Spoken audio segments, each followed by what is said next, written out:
एक ऐसा मुजफ्फरपुर का युवा जो अकेला ही कारवां लेकर निकल चुका है मुजफ्फरपुर की तस्वीर और तकदीर बदलने के लिए, और ख़ास करके मुजफ्फरपुर वासियों को जो आज तक उपेक्षित रहे हैं उनको उनका हक दिलाने के लिए। जी हाँ, हम बात कर रहे हैं सावन पांडे की, तो अभी हमारे साथ मौजूद हैं और इनसे बात करते हैं, क्योंकि आज ये आपका बेटा आपके द्वार मुहिम के तहत अपने गांव, अपने क्षेत्र, अपने विधानसभा क्षेत्र के घर घर जा कर के लोगों की समस्याओं को जान रहे हैं। तो बात करते हैं कि क्या कुछ समस्याएं इनके सामने आ रही हैं लोगों के द्वारा। तो बहुत बहुत स्वागत है। बहुत बहुत धन्यवाद आपको और आपके सारे व्यूवर्स को मेरा सादर प्रणाम, मूल माटी प्रणाम। आप लगातार लोगों से जनसंपर्क आपका बेटा आपके द्वारा कार्यक्रम के माध्यम से कर रहे हैं, लोगों के बीच जा रहे हैं, क्या कुछ समस्याएं निकल के आ रही हैं लोगों की? देखिए, बहुत सारी समस्याएं हैं। अभी हम लोगों ने आपका बेटा आपके द्वार शुरू किया और हम लोग वहाँ जा रहे हैं जहाँ यहाँ के नेता जाने में शर्म करते हैं, चूँकि उनको डर लगता है कि कहीं कुर्ता का क्रीच न टूट जाए और वहाँ जा कर के बैठने में दिक्कत होगा। सिर्फ वोट ठगने जहाँ पे आते हैं वो लोग, हम लोग वहाँ जा कर के जागरूक करने का काम कर रहे हैं। हम हाथ जोड़ के कह रहे हैं कि आप नेता चाहे जिसको भी चुनिए, उससे हमको कोई मतलब नहीं है, लेकिन वोट उसको दीजिए जो आपके बाल बच्चा के लिए, आपके लिए सोचे। हम वोट भी आपसे नहीं मांग रहे हैं, और आप नेता उसको चुनिए जो आपके मूल माटी का हो, आपके घर का बेटा हो, जो आपका हक और हुकूक की बात करते हैं। नहीं, हक और हुकूक की बात तो बात हो ही रही है, लेकिन ना हक मिला ना हुकूक मिला। जो देने का क्षमता रखता हो, जो देने का क्षमता रखता हो, वो जो आपके मूल मिट्टी का हो, जो आपके घर का बेटा हो, जो अपने गांव घर से सब कुछ छोड़ करके चल आया है और मुजफ्फरपुर में ऐसी ठोके रह रहा है, कहता है कि हमारा अपना गांव से मतलब ही नहीं है। जिसको अपने गांव से नहीं मतलब है, वो हमारे मुजफ्फरपुर से क्या मतलब रखेगा? तो मुजफ्फरपुर के बेटा को नेता चुनिए, और उस बेटा को चुनिए जो आपके घर के बच्चों को, आपके बच्चों को रोजगार दिला सके। हक और हुकूक की बात तो आज़ादी के बाद से हो ही रही है, लेकिन एक बार भी हक और हुकूक उस दबे कुचले लोगों को नहीं दिया गया है जो आपको साहब वोट करता है, और जो बाबा साहब भीमराव अंबेडकर के द्वारा सुरक्षित और संरक्षित किए गए लोग हैं। आप उनको न सुरक्षा देना चाह रहे हैं, न संरक्षण देना चाह रहे हैं, आप सिर्फ वोट ठगने का काम करते हैं। अच्छा, लगातार आप लोगों से मिल रहे हैं, तो किस तरह का आपके प्रति उनकी भावना है, किस तरह की आपके प्रति समस्याएं मिल रही हैं?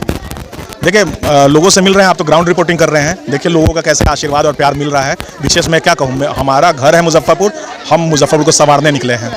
अच्छा, अगर सावन पांडे अपने आप को सिद्ध कर पाते हैं और लोगों का प्यार अगर भरपूर मिल जाता है और विधानसभा में दहाड़ने की अनुमति प्राप्त हो जाती है, तो मुजफ्फरपुर का सूरत हाल क्या होगा? मुजफ्फरपुर का सूरत हाल यही होगा कि अगर सदन में दहाड़ने का मौका मिल गया, जिस दिन से मौका मिला उससे 1 साल 12 महीना एकदम आप काउंट कर लीजिएगा, उस 365 दिन के अंदर में मुजफ्फरपुर का युवा मुजफ्फरपुर में रोजगाररत होगा।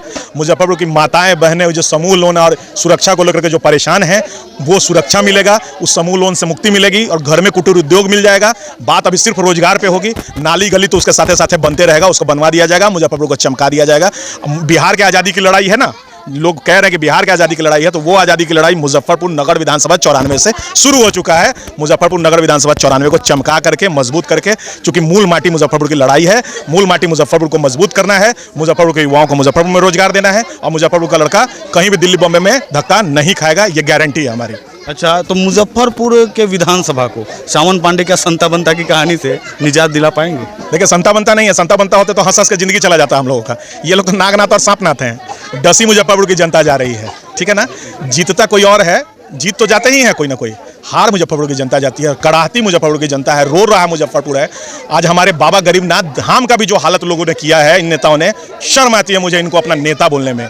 जो बाबा का नहीं हो सका, जो महादेव का नहीं हो सका, वो हमारा आपका क्या होगा साहब?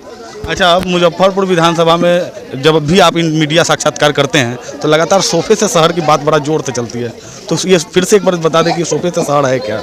शहर सोफे से ही चल रहा है, क्योंकि शहर अनाथ हो चुका है इन लोगों के हिसाब से। राजनीतिक रूप से शहर को अनाथ कर दिया गया है।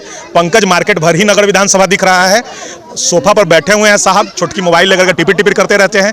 क्या हिसाब जोड़ते हैं भगवान जाने। और वो मानसिक रूप से भी थक चुके हैं, शारीरिक रूप से भी थक चुके हैं। बड़े भाई हैं, हाथ जोड़ के उनको कहेंगे, गोड़ पकड़ेंगे कि आप आशीर्वाद दीजिए और मुजफ्फरपुर को मुक्त कीजिए, आप घरे आराम कीजिए। बाबा गरीबनाथ बगल में हैं, जाइए धाम पर डेली जल चढ़ाइए और मुजफ्फरपुर के लिए प्रार्थना कीजिए, और आप बाकी का कुछ मुजफ्फरपुर के लिए कर नहीं पाए।